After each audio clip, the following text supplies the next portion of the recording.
Operation सिंदूर। भारत ने पहलगाम आतंकी हमले का बदला पूरी तरह से ले लिया है।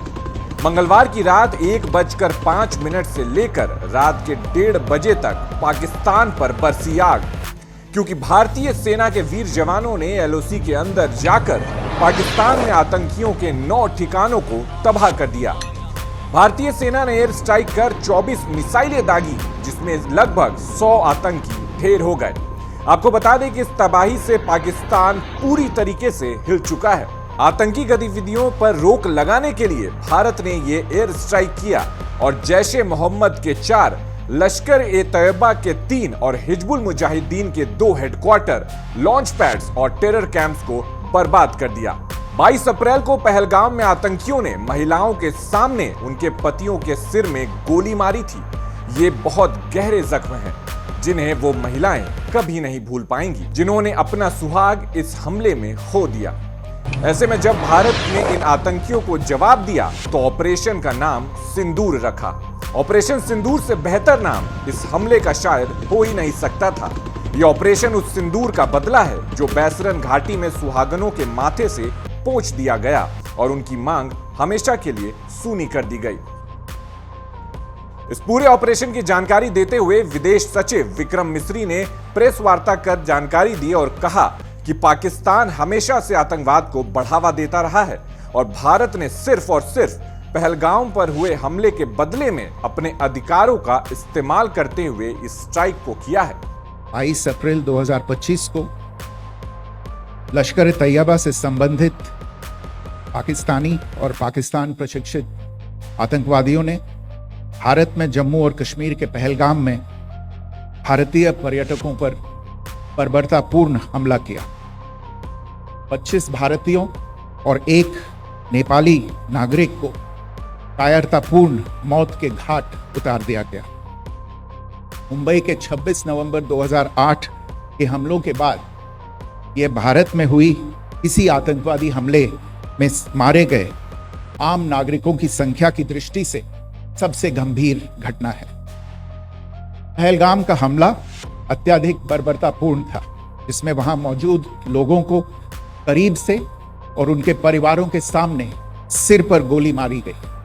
हत्या के इस तरीके से परिवार के सदस्यों को जानबूझकर आघात पहुंचाया गया। साथ ही उन्हें यह नसीहत भी दी गई कि वे वापस जाकर इस संदेश को पहुंचा दें। यह हमला स्पष्ट रूप से जम्मू और कश्मीर में बहाल हो रही सामान्य स्थिति को बाधित करने के उद्देश्य से किया गया था। चूंकि पर्यटन फिर से अर्थव्यवस्था का मुख्य आधार बन रहा था, इस हमले का मुख्य उद्देश्य इसे प्रतिकूल रूप से प्रभावित करना था। पिछले वर्ष आप सभी जानते हैं 2.25 करोड़ से अधिक पर्यटक कश्मीर आए थे। इस हमले का मुख्य उद्देश्य इसलिए संभवतः यह था कि इस संघ राज्य क्षेत्र में विकास और प्रगति को नुकसान पहुंचाकर इसे पिछड़ा बनाए रखा जाए और पाकिस्तान से लगातार होने वाले सीमा पार आतंकवाद के लिए उपजाऊ जमीन बनाने में सहायता की जाए। पाकिस्तान आधारित आतंकवादी मॉड्यूल्स पर हमारी खुफिया निगरानी ने संकेत दिया है कि भारत के विरुद्ध आगे भी हमले हो सकते हैं। अतः इनको रोकना और इनसे निपटना दोनों को बेहद आवश्यक समझा गया। आज सुबह, जैसा कि आपको ज्ञात होगा, भारत ने इस तरह के सीमा पार हमलों का जवाब देने और उन्हें रोकने तथा उनका प्रतिरोध करने के अपने अधिकार का प्रयोग किया है। यह कार्यवाही नपीतुली, नॉन एस्केलेटरी, आनुपातिक और जिम्मेदारीपूर्ण है। यह आतंकवाद की इंफ्रास्ट्रक्चर को समाप्त करने और भारत में भेजे जाने वाले संभावित आतंकवादियों को अक्षम बनाने पर केंद्रित है। आपको यह भी स्मरण होगा कि 25 अप्रैल 2025 को संयुक्त राष्ट्र सुरक्षा परिषद ने पहलगाम आतंकवादी हमले पर एक प्रेस वक्तव्य जारी किया था, जिसमें आतंकवाद के इस निंदनीय कार्य के अपराधियों, आयोजकों, फाइनेंसरों और प्रायोजकों को जवाबदेह ठहराने और उन्हें न्याय के दायरे में लाने की आवश्यकता पर जोर दिया गया था। साथ ही भारतीय सेना की 2 महिला अधिकारियों ने इस प्रेस वार्ता में बताया कि आखिर कैसे इस पूरे ऑपरेशन को अंजाम दिया गया, साथ ही किन किन कैंप्स और हेडक्वार्टर्स को बर्बाद किया गया। इसके साथ ही ये भी बताया कि कैसे इन कैंप्स के लोकेशन को भी सर्च किया गया। On credible intelligence inputs and role of these facilities in perpetrating the terror activities, the locations were so selected to avoid damage to civilian infrastructures and loss of any civilian lives.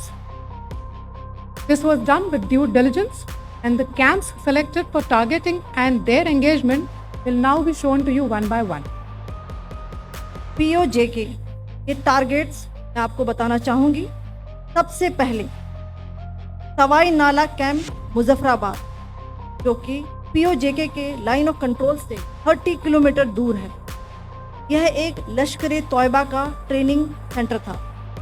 20 अक्टूबर 2024 सोनमर्ग, 24 अक्टूबर 24 गुलमर्ग, 22 अप्रैल 2025 पहलगाम, इन हमलों के आतंकियों ने यहीं से प्रशिक्षण लिया था। सैयदना Bilal camp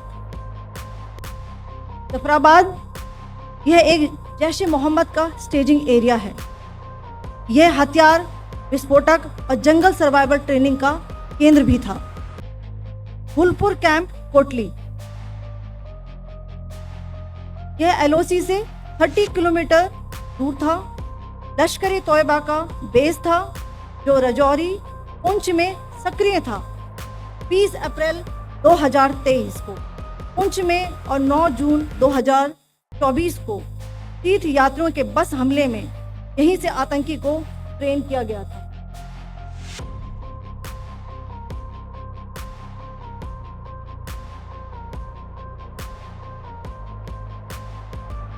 Barnala camp Bhimber, ये LOC से 9 किलोमीटर दूर है। यहाँ पर हथियार हैंडलिंग, IED व जंगल सर्वाइवल का प्रशिक्षण केंद्र था। अब्बास कैंप कोटली,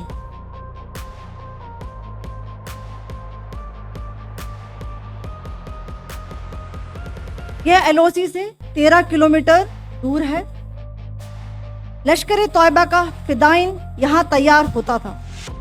इसकी कैपेसिटी 15 टेररिस्ट को ट्रेन करने की थी।